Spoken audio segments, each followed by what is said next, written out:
నమస్కారం AC news కి స్వాగతం.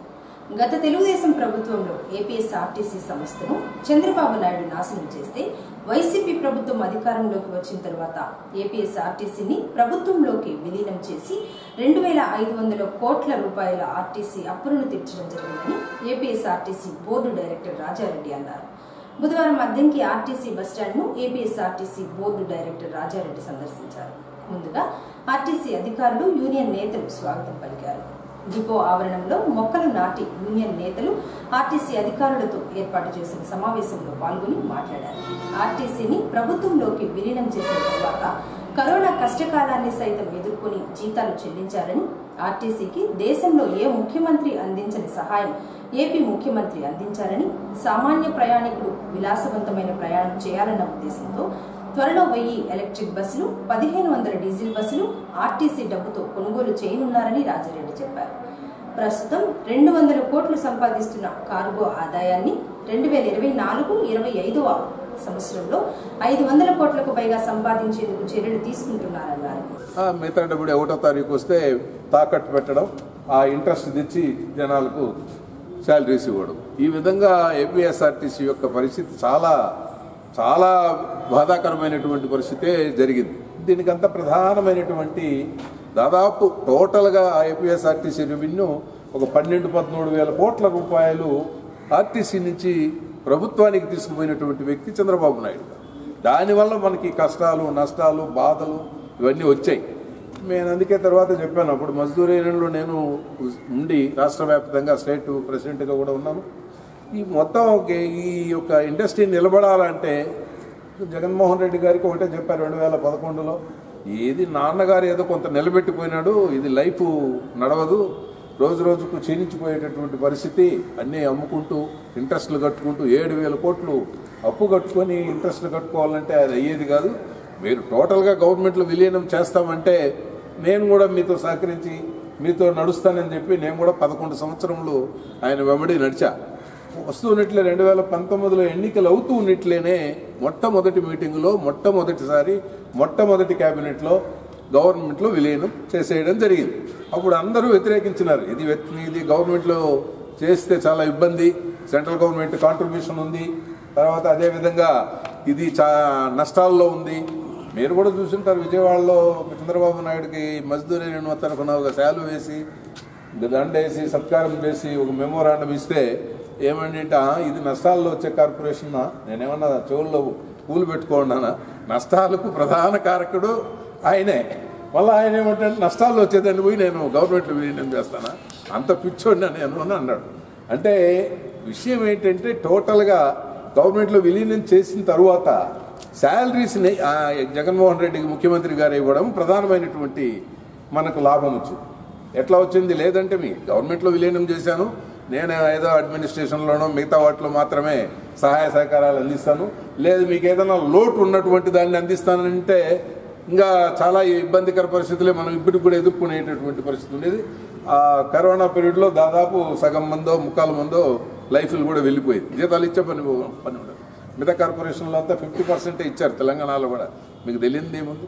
కాబట్టి టోటల్గా ఆయన నేను జీతభత్యాలు ఇస్తాను, నేను మెడికల్ ఫెసిలిటీస్ ఇస్తాను, నేను గవర్నమెంట్ తరఫు నుంచి గవర్నమెంట్ ఉద్యోగులకి చెట్టివన్నీ నేను ఏపీఎస్ఆర్టీసీ ఉద్యోగులకి 51,488కి నేను ఇస్తా. మీరు సంపాదించుకున్నది, మీరైతే కష్టపడి ఏదైతే సంపాదించుకుంటారో ఎర్నింగ్స్, అదేవిధంగా ఫీల్డ్లో పొదుపు చేసుకోవడం, అదేవిధంగా ఎర్నింగ్స్లో పెంచుకోవడం, అదేవిధంగా మన కమర్షియల్ ఏదైతే మన ల్యాండ్స్, మన భూములు ఏవైతే ఉన్నాయో వాటిని కమర్షియల్గా వాడుకొని తద్వారా ఆదాయాన్ని పెంచుకోవడం, కార్గో ఏదైతే పార్సల్ సర్వీసులు పెట్టి తద్వారా పెంచుకోవడం, అదేవిధంగా ఇవన్నిటి ద్వారా మీ యొక్క అడ్మినిస్ట్రేషన్ ఎక్స్పెండిచరు, మీ యొక్క ఆపరేషన్ ఎక్స్పెండిచర్, 2 ఎక్స్పెండిచర్లు, అడ్మినిస్ట్రేషను, ఆపరేషన్, ఈ 2 ఎక్స్పెండిచర్లు పెట్టుకొని మీరు ఇంప్రూవ్మెంట్ కండి. బస్ స్టేషన్లు కానివ్వండి, బస్సులు కానివ్వండి, ఇప్పుడు 1500 బస్సులు కొంటున్నాం, దానికి కొంతవరకు డబ్బు మనం ఏపీఎస్ఆర్టీసీలో మనం ఏదైతే కష్టపడి సంపాదించినటువంటి డబ్బును పెట్టి బస్సులు కొనే పరిస్థితి ఇబ్బంది వచ్చింది. దాదాపు 5-6 సంవత్సరాల నుంచి ఒక్క బస్సు కూడా కొనలేకపోయినాం. బస్సు కొనేది ఎక్కడ? అప్పు. తర్వాత 2,500 కోట్ల అప్పు తీర్చాము ఈ 3 ఏళ్లలో.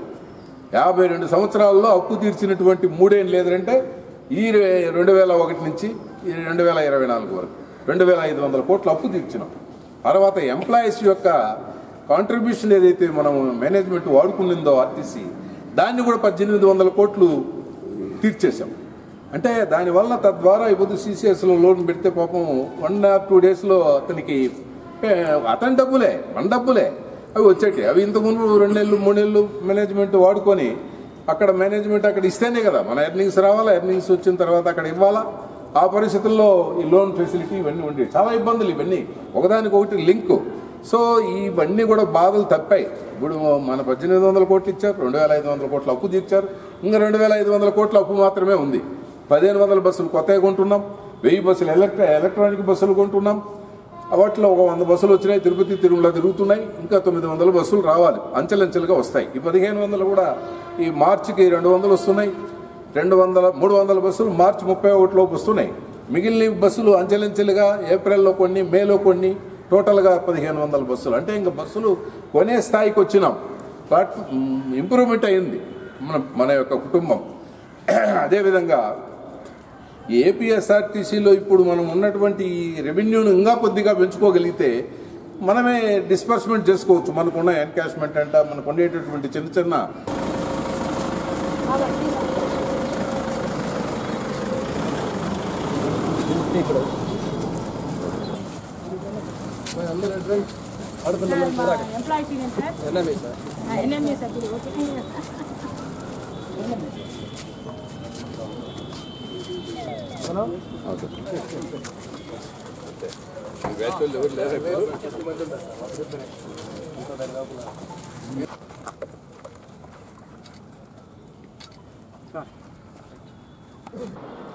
అద్దెంకి పట్టణంలోని స్థానిక బంగ్లా రోడ్లో ఉన్న అంబేద్కర్ విగ్రహం వద్ద బుధవారం డాక్టర్ బిఆర్ అంబేద్కర్ సతీమణి రమాబాయి 126వ జయంతి కార్యక్రమాన్ని AP SC ST BC minority ఐక్య వేదిక ఆధ్వర్యంలో నిర్వహించారు. ముందుగా ఆమె చిత్రపటానికి ప్రముఖులందరూ పూలమాలలు వేసి నివాళులర్పించారు.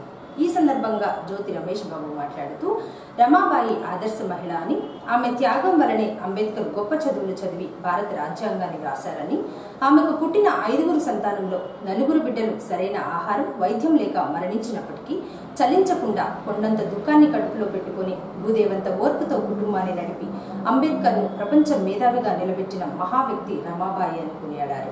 ఒక మహా ఉద్యమానికి మద్దతు తెలిపిన వ్యక్తి రమాబాయి అని, ఆమె జయంతి వేడుకలు నేడు దేశవ్యాప్తంగా జరుపుకోవడం సంతోషంగా ఉందని, ప్రతి మహిళ రమాబాయిని ఆదర్శంగా తీసుకుని భర్తలకు అండగా ఉంటే ఏదైనా సాధిస్తారని రమేష్ బాబు పేర్కొన్నారు. కొన్ని సందర్భాల్లో ఎవరి కోసం రాజ్యాంగం రాశాడు, ఉన్నవాళ్ళ కోసం కాదు, కడుపు గాలిన వాళ్ళ కోసం, పేదల కోసం, అనాథుల కోసం, వెనకబడిన వాళ్ళ కోసం, దగాపడిన వాళ్ళ కోసం, అస్పృశ్యుల కోసం అంటూనే పేదరికం కూడా ఎందుకంటే వైపు అని కనిపిస్తూ ఉండేది రాసేటప్పుడు. ఎందుకంటే ఆయన చదివించింది చరిత్రలో భర్త చదివించినటువంటి దాన్ని అర్థాలు కనపడుతుంది. ఎందుకంటే ఆమె స్త్రీకి విద్య లేకపోయినా కూడా భర్త చదివేటప్పుడు ఆమె పిడకలు చేసుకొని రకరకాల పనులు చేసుకొని పంపించేటువంటి భాగ్యశాలి. అంతేకాదు బిడ్డలు కోల్పోయినా కూడా రాబోయే తరాల బిడ్డలు బాగుండాలా, భవిష్యత్తులో అయ్యేటువంటి ఉద్దేశం ఉన్నటువంటి విశాల హృదయం కలిగినటువంటి కేవలం తక్కువ వయసు ఆమె చనిపోయినప్పుడు నా హార్ట్ అంటే నా జీవితంలో సగ భాగంగా కాదు, మొత్తం శూన్యం అయిపోయింది, జీవితం అంధకారం అయిపోయింది చెప్పని చాలా కాలం అల్లాడిపోయినటువంటి సందర్భంలో ఉండే అంబేద్కర్ గారు నాకు నచ్చినటువంటి ఆమెని కలుసుకోవడం అనేది సంస్కరణ చాలా గొప్ప విషయం. నాకు నిన్న నివాళి ఇంకో సందర్భం అంటే మే 27 నేను చనిపోయింది సందర్భం కాదు, కానీ మే 27 ఎవరు కూడా చచ్చిపోయాడు. ఇది కావాలని ఎవరు కూడా కాకతని జరిగిందని చెప్పి చెప్తున్నాను సందర్భం కాబట్టి సంబంధాలు లేకుండా అందరూ కలిసి అన్ని ప్రజా సంఘాల ఆధ్వర్యంలో జరుగుతున్నటువంటి రమాబాయి గారి యొక్క జయంతి కార్యక్రమానికి చేసిన ప్రతి ఒక్కరికి ప్రత్యేకమైనటువంటి ధన్యవాదాలు, అభినందనలు తెలియజేస్తున్నాను.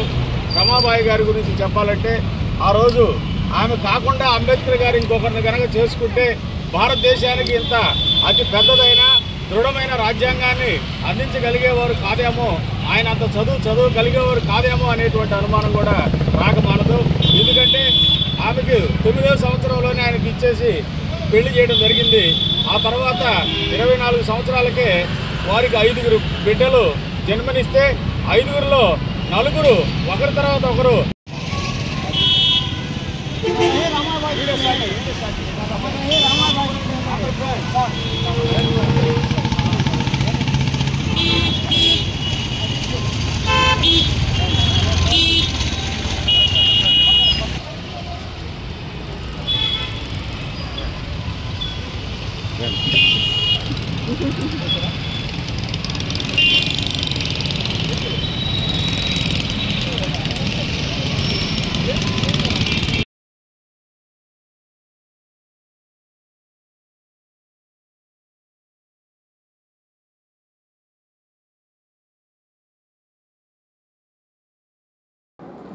బల్లికురవ మండల పరిషత్ కార్యాలయంలో బుధవారం మండలంలో ఉన్న పంచాయతీ కార్యదర్శులతో పారిశుద్ధ్య నిర్వహణపై సర్ఫ్ సంస్థ ఆధ్వర్యంలో అవగాహన కార్యక్రమాన్ని ఏర్పాటు చేయగా ఎంపీడీఓ సర్ఫ్ సంస్థ జిల్లా కోఆర్డినేటర్ శ్రీనివాసరావు హాజరయ్యారు. ఈ సందర్భంగా శ్రీనివాసరావు మాట్లాడుతూ ప్రతి పంచాయతీలో తడి పొడి చెత్తను వేరువేరు చేసి పారిశుద్ధ్య లోపాలు లేకుండా చూడాలని, చెత్త ఎక్కడంటే అక్కడ వేయకుండా చెత్త కుండీలలో వేసే విధంగా చూడాలని, తద్వారా వ్యాధులు రాకుండా ఉంటాయని శ్రీనివాసరావు చెప్పారు. చెత్త నుండి సంపద తయారీ కేంద్రాలలో సేంద్రియ ఎరువులు తయారు చేసే విధానం ప్రారంభించాలన్నారు.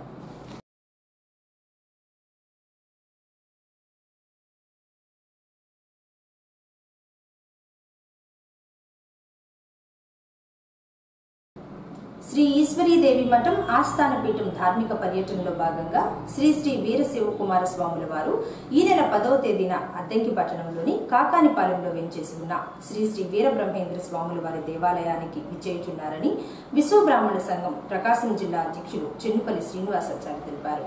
ఈ సందర్భంగా ఆదివారం అక్కడ జరిగే పూజా కార్యక్రమాలకు సంబంధించిన కరపత్రాలను బుధవారం కమిటీ సభ్యులు ఆవిష్కరణ చేశారు.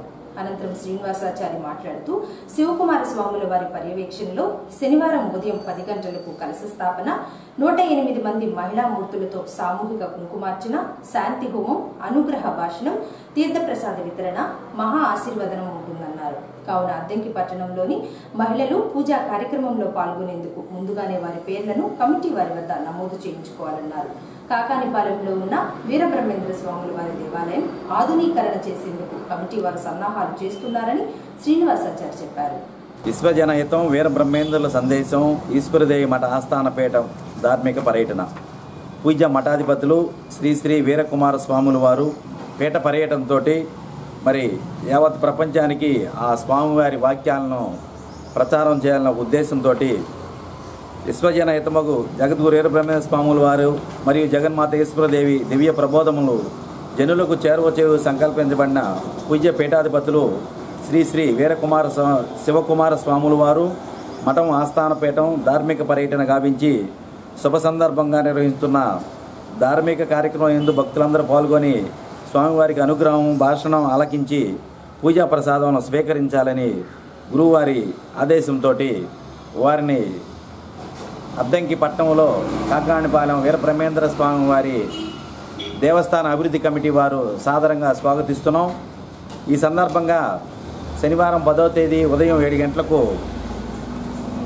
ఈశ్వరదేవి మఠం ఆస్థాన పీఠాధిపతి వారి పర్యవేక్షణలో 108 మంది మహిళా తల్లులతో కుంకుమార్చన, మరి శాంతి హోమం, కలశ పూజ, మహాగణపతి నివేదన, అభిషేకం మొదలగు ధార్మిక కార్యక్రమాలు ఉచితంగా నిర్వహించబడుతున్నవి.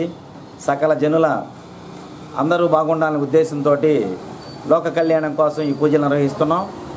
ఈ పూజలో పాల్గొనే మహిళలందరూ కూడా సాంప్రదాయ దుస్తులతోటి ఉదయం 7 గంటలకు దేవస్థానం వద్ద హాజరు కావాలని తెలియపరుస్తున్నాం. ఈ పూజా కార్యక్రమంలో పాల్గొనే వారికి ఎలాంటి ప్రవేశ రుసుము కానీ చెల్లించే అవసరం లేదు. సాంప్రదాయ దుస్తులతోటి ఎవరి పూజా ద్రవ్యం వారు తీసుకొని హాజరు కావాలని కోరుతూ ఉన్నాం. పూజలో పాల్గొనేవారు ముందుగా కమిటీ వారికి పేర్లు తెలియపరచాలి. అదేవిధంగా 50 మంది భక్తులందరికీ కూడా ఆహ్వానిస్తున్నాం. వారందరూ కూడా ఈ కార్యక్రమానికి హాజరై తిలకించి తీర్థప్రసాదాలు స్వీకరించి ఆ స్వామివారి కృప కటాక్ష కావాలని 50 మంది భక్తుల్ని ఫిబ్రవరి 10వ తారీఖున అద్దంకి మండలం అద్దంకి గ్రామం కాకానిపాలెంలో వేంచేసి ఉన్న బ్రహ్మంగారి గుడి డెవలప్మెంట్ కోసం ఒక కమిటీని వేయటం అయింది. ఆ కమిటీ పనిలో భాగంగా రేపు 10వ తారీఖున బ్రహ్మంగారి మఠం నుంచి శ్రీ శ్రీ శ్రీ ఈశ్వరీమాత పీఠాధిపతి గారు వస్తున్నారు.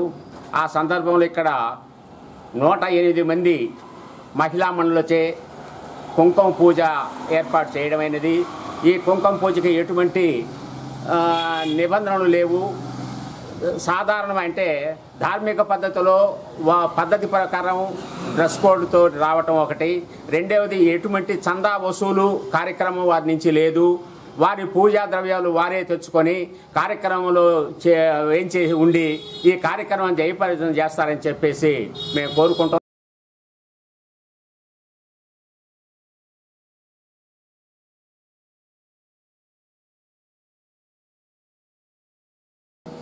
ఏసీ న్యూస్ ఇంతటితో సమాప్తం. నమస్కారం.